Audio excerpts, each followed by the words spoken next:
తెలంగాణలో రేపు ఆర్టీసీ సమ్మె సైరన్ మోగనుంది. ఈ నేపథ్యంలో ఎక్కడి బస్సులు అక్కడే నిలిచిపోనున్నాయి. ఆర్టీసీపై ఆధారపడే ప్రయాణికులు ఎవరు ప్రయాణాలు చేయదంటూ ముందస్తుగానే ఆర్టీసీ కార్మికులు పిలుపునిచ్చారు. ఇక ప్రభుత్వం ఎన్నికల మేనిఫెస్టోలో పెట్టిన డిమాండ్లు ఇంతవరకు నెరవేర్చకుండా బూటకపు మాటలతో మమ్మల్ని మభ్యపెడుతుందని కార్మిక సంఘం నాయకులు ఆవేదన వ్యక్తం చేస్తున్నారు. ఇక ప్రభుత్వం తమ డిమాండ్లను తీర్చాలంటున్న కార్మిక సంఘ నేతలతో మా ప్రతినిధి నరేందర్ ఫేస్ టు ఫేస్. బస్కపయ్య నైచెలగా నైచెలగా అనే నినాదాలు మరోమారు మారుమ్రోగనున్నాయా అంటే అవునని ఆర్టీసీ జేఏసీ చెప్తున్న పరిస్థితి. రేపటి నుండి ఎవరు ప్రయాణాలు పెట్టుకోవద్దు, రేపటి నుండి సమ్మెకు వెళ్తున్నాము, రేపటి నుండి మార్నింగ్ ఉదయం నుండి బస్సెస్ పూర్తిగా బంద్ చేస్తాము, సమ్మెకి వెళ్తున్నాము. డిమాండ్స్ చాలా ఉన్న ప్రభుత్వం మాకు హామీ ఇచ్చినా కూడా నెరవేర్చట్లేరంటూ మళ్ళీ వాళ్ళ సమ్మెకి వెళ్తున్న పరిస్థితి. మనతోని జేఏసీలో ఉన్న సంఘ నాయకులు ఇక్కడ ఉన్నారు, వారిని అడిగి తెలుసుకుందాం. చెప్పండి సీనన్న, అసలు ఏంటి, ఎందుకు మళ్ళీ మీరు ఇవాళ సమ్మెకి వెళ్తున్నారు, మళ్ళీ రేపటి నుండి బస్సెస్ బంద్గానే ఉన్నాయి, ఏంటి అసలు మీ డిమాండ్స్ ఏంటి? రాష్ట్ర ప్రభుత్వం వాళ్ళు కాంగ్రెస్ ప్రభుత్వం మేనిఫెస్టోలో ఏవైతే డిమాండ్లు పెట్టారో, ఏవైతే మీకు ఇస్తామన్న హామీలు ఇస్తామన్నారో వాటినే మేము అడుగుతాను. అందులో మెయిన్గా ఆర్టీసీ ఉద్యోగులను ప్రభుత్వంలో విలీనం చేయడం, రెండవది యూనియన్లను మళ్ళీ తిరిగి పునరుద్ధరిస్తూ ఉన్నారు. తర్వాత 2021-25 పే స్కేల్స్ మళ్ళీ ఇప్పుడు పెండింగ్ ఉన్నాయి. తర్వాత రిటైర్మెంట్ కార్మికులకు దాదాపు 2010 నుంచి బకాయిలు అట్నే పేరుకపోయినాయి. కొత్తగా మాకు పెద్ద ప్రాబ్లం ఏం ఏర్పడిందంటే ఎలక్ట్రికల్ బస్సులను సరే కేంద్ర ప్రభుత్వం అలాట్ చేస్తేనే రాష్ట్ర ప్రభుత్వం మాకు ఇచ్చింది, కానీ కంప్లీట్ వాళ్ళకు ఒక డిపోలో అప్పచెప్తాను.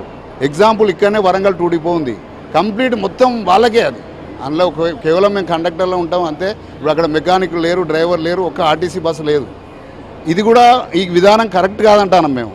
ఆ ఎలక్ట్రికల్ బస్సులను రాష్ట్ర ప్రభుత్వమే కొనుగోలు చేసి ఆర్టీసీ కేటాయిస్తే దాని మీద చేసే డ్రైవర్లు కూడా వాళ్ళకు కూడా ఉపాధి కలుగుతుంది, ప్రభుత్వ ఉద్యోగాలు వస్తాయని మా ఉద్దేశం. తర్వాత కంప్లీట్ వాళ్ళకు డిపోలు ఉపయోగపడడం అంటే ప్రైవేటీకరణకు దారే. మిమ్మల్ని మేము ఆర్టీసీని విస్తరించండి, ప్రజలకు మెరుగైన సేవ చేద్దాం అనే మేము కోరుకుంటున్నాం. మేము కార్మిక సంఘాలుగా ఎప్పుడు సమ్మెలు చేసినా కూడా ఫస్ట్ సంస్థను దృష్టిలో పెట్టుకొని, సంస్థ పరిరక్షణ దృష్టిలో పెట్టుకునే సమ్మెకు దిగుతాం. 2021 నుంచి కూడా మేము ఎప్పుడు సమ్మెలు చేసినా ఈ సంస్థను రక్షించడానికి రాష్ట్ర ప్రభుత్వాలతో కొట్లాడి ఎంబీ ట్యాక్స్లు తక్కువదించినాం. ప్రభుత్వం అన్ని విద్యార్థులకు కానీ, ఫిజికల్ హ్యాండిక్యాప్ వాళ్ళకి ఇచ్చే జర్నలిస్టులకు కానీ ఇచ్చే రాయితీలను మాకు చెల్లిస్తేనే ఈ సంస్థ ముందుకు పోద్దంటే అప్పటి నుంచి వాళ్ళు ఫుల్ రియంబర్స్మెంట్ ఇస్తాను. ఇవన్నీ చేస్తేనే ఈ సంస్థ నిలబడ్డది. అధికారులకు కూడా మేము వాళ్ళను రిక్వెస్ట్ చేస్తాను, మీరు ఈ 5-6 రోజుల నుంచి డిపోలలో సమ్మెకు వెళ్ళొద్దని చెప్తానట. ఈ సంస్థ రక్షించడానికి మనకు ఆర్థిక ప్రయోజనాలు, మనకు ఆర్థికంగా శాలరీస్ పెరగడానికి యూనియన్లు బలహీనపడడం ఎందుకు కారణం అని చెప్పి ఒక కారణం కనబడతా ఉంది. గతంలో బీఆర్ఎస్ ప్రభుత్వం ఉన్నప్పుడు యూనియన్లు లేకుండా చేసిన పరిస్థితి, దానివల్లనే ఈ బలహీన పరిస్థితి కనిపిస్తుందా? ఈ ప్రభావం ఎలా కనిపిస్తుంది? ఓకే, బలహీన పడిందని అది యాజమాన్యం అనుకుంటుంది, రాష్ట్ర ప్రభుత్వం అనుకుంటుంది. కార్మికులు కూడా ఏంటంటే అరే యూనియన్ లేవు కదా అనుకున్నారు. కానీ మేము ఒక కార్మిక నాయకులుగా 2020 నుంచి కరోనా తర్వాత నుంచి మేము యూనియన్లు ఉన్నట్టుగానే మేము పోతున్నాం, మేనేజ్మెంట్తో మాట్లాడుతున్నాం. యూనియన్లు ఉండాల్సిందే, ఎందుకంటే ప్రతి కార్మికుడికి ఏ సమస్య వచ్చినా ఏది వాళ్ళని మేము మళ్ళీ మేనేజ్మెంట్ దగ్గర తీసుకోవాల్సిన బాధ్యత మేమే. కాబట్టి కంపల్సరీ యూనియన్లను పునరుద్ధరించాలి. యూనియన్లను పునరుద్ధరిస్తేనే ఇటు ఏది ప్రతి కార్మికునికి ఏది మేలు జరుగుతుంది. వాళ్ళు ఎవరికి చెప్పుకోవాలి వాళ్ళ బాధలు? గత ప్రభుత్వం మిమ్మల్ని ప్రభుత్వంలో విలీనం చేస్తున్నామని చెప్పేసి ప్రకటించింది, మరి అది ఎంతవరకు వచ్చింది? మరి ఈ ప్రభుత్వం కూడా హామీలలో ఏదైతే ఎలక్షన్స్ హామీల్లో కూడా ఈ విషయాన్ని చేర్చడం జరిగింది, ఇది ఎంత దూరం వచ్చింది? ఒకటేనే, ప్రభుత్వము ఆర్టీసీని బాగు చేస్తామని చెప్పుకుంటూ ప్రభుత్వంలో విలీనం చేస్తామని చెప్పుకుంటూ కాలయాపన చేశారు. ఆర్టీసీ పేరు మీద ప్రభుత్వాలు బ్రతుకుతానే తప్ప ప్రభుత్వం నుంచి మేము ఆశించినంత ఫలితాలు రావడం లేదు. ఎగ్జాంపుల్ మహాలక్ష్మి పథకం చూసుకోండి, ప్రభుత్వానికి పేరు తెచ్చి పెడతా ఉన్నాం.